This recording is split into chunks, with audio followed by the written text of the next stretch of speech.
پیارے ناظرین کرام، السلام علیکم ورحمۃ اللہ وبرکاتہ۔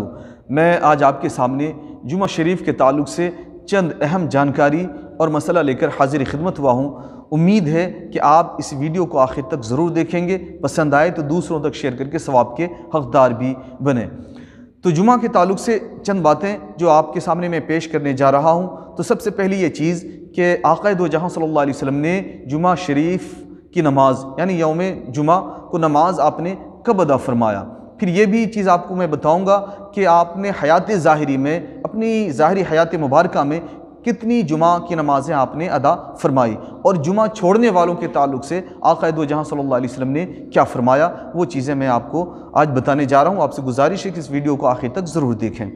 تو سب سے پہلی بات کہ آقا دو جہاں صلی اللہ علیہ وسلم نے جمعہ کی نماز، پہلی جمعہ کی نماز کب ادا فرمائی۔ تو صدر الافاضل حضرت علامہ سید نعیم الدین مراد آبادی رحمۃ اللہ تعالیٰ علیہ فرماتے ہیں کہ آقا دو جہاں صلی اللہ علیہ وسلم جب مکہ شریف سے ہجرت فرما کر مدینہ طیبہ تشریف لائے تو وہ تاریخ 12 ربیع الاول شریف کی تھی، یعنی 12 ربیع الاول شریف کو آپ مدینہ پاک کی سرزمین پر آپ نے پہلا قدم رکھا، اور پھر آپ جب وہاں تشریف لے وہ سال 622 سن عیسوی کا تھا۔ آقا دو جہاں صلی اللہ علیہ وسلم سوموار کے دن یعنی پیر شریف کو آپ اس مدینہ شریف کے حدود میں آپ نے قدم مبارک رکھا، اور پھر مقام قباء میں 4 دن آپ نے قیام فرمایا۔ 4 دن یعنی پیر شریف، منگل، بدھ، جمعرات، 4 دن قیام فرمایا، اور جمعہ کے دن آپ نے عزم سفر فرمایا، یعنی سفر کا ارادہ فرمایا، اور سفر کا ارادہ فرما کر جب آپ نکلے تو بنی سالم بن عوف کے بطن وادی میں جمعہ کا وقت آ گیا۔ جمعہ کا وقت آنے کی وجہ سے آپ نے پہلی بار جمعہ کا خطبہ دیا اور پھر نماز جمعہ ادا فرمائی۔ آقا دو جہاں صلی اللہ علیہ وسلم نے پہلی نماز جمعہ اس جگہ جو ادا فرمائی، تو اس جگہ لوگوں نے مسجد بنا دی۔ وہ مسجد عالی شان آج بھی اس جگہ موجود ہے، جہاں پر کہ زائرین جاتے ہیں حصول برکت کے لیے نمازیں ادا کر کے آقا دو جہاں صلی اللہ علیہ وسلم کی پہلی جمعہ شریف کی جگہ حصول برکت کو وہ پانے کی نیت سے اس جگہ نمازیں ادا کرتے ہیں۔ حکیم الامت حضرت مفتی احمد یار خان رحمۃ اللہ علیہ فرماتے ہیں کہ جمعہ کو جمعہ کیوں کہا جاتا ہے؟ تو جمعہ کو جمعہ کہنے کی وجہ یہ ہے کہ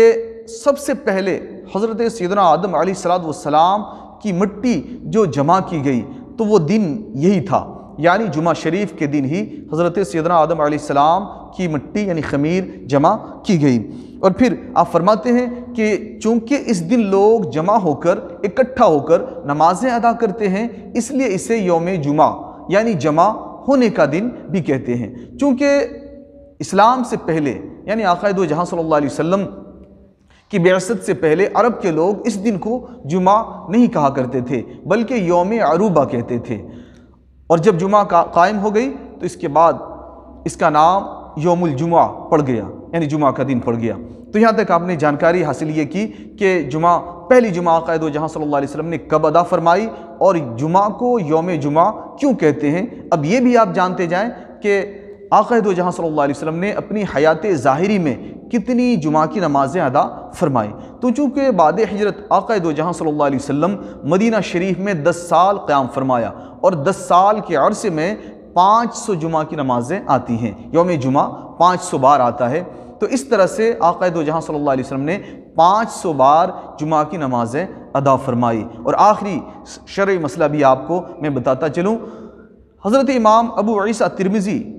رحمۃ اللہ تعالیٰ علیہ فرماتے ہیں، آقا دو جہاں صلی اللہ علیہ وسلم کی حدیث پاک کو نقل کرتے ہوئے کہ آقا دو جہاں صلی اللہ علیہ وسلم نے فرمایا، جو شخص سستی کی وجہ سے 3 جمعہ مسلسل چھوڑ دیتا ہے، ترک کر دیتا ہے، تو اللہ پاک اس کے دل پر مہر لگا دیتا ہے۔ اللہ اکبر۔ جمعہ کا دن اہم ہے، لیکن اہم نیکیوں کے اعتبار سے ہے، تو اس میں گناہ کا بھی مسئلہ بہت ہی اہم ہے کہ اگر جمعہ کے دن اور دنوں کے مقابلے میں کوئی ایک نیکی کرتا ہے تو اللہ تبارک و تعالیٰ اور دنوں کے مقابلے انہیں 70 نیکیوں کے برابر ثواب عطا فرماتا ہے، اور اگر ایک گناہ کوئی کرتا ہے تو جمعہ کی عظمت اور شرف کی وجہ سے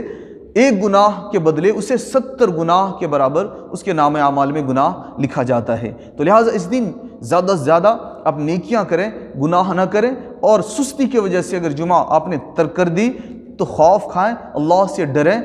خوف ڈر ہے کہ کہیں آپ کا خاتمہ ایمان پر نہ ہو، لہٰذا اس دن کا احترام نہایت ضروری ہے، اس دن کی عظمت اپنے دل میں بسانا ضروری ہے، اور نیکی خود بھی کریں، دوسروں کو بھی رغبت دلائیں، انشاءاللہ اللہ تبارک و تعالیٰ اس کا اجر و ثواب ضرور عطا فرمائے گا۔ السلام علیکم۔